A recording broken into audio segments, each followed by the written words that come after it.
Relax ka na lang muna dito, ha? Ang gusto ko, Nay, mag-reflect ka sa lahat ng mga kasalanan mo sa akin.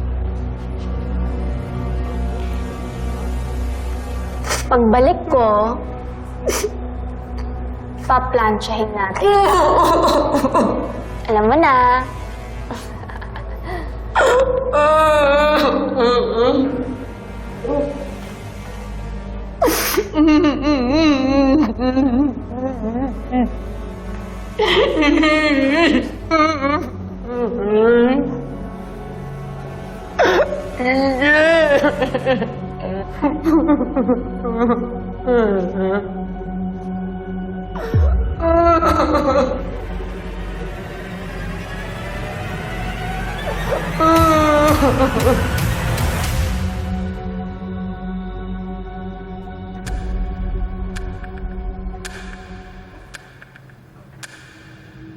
Angel, Nakauwi ka na pala, ate. at ikaw nandito ka pa?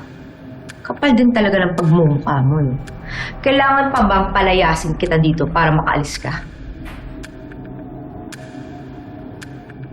Feel at home ako dito eh. Baka ikaw ang kailangan maghanap ng bagong malilipatan. Tamang-tama. Humihina na ang apoy sa impyerno. Kailangan na ng panggahan. Kala mo natatakot ako sa'yo? Ha? Ang dating natuklaw na ng ahas ay hindi na muling malalason.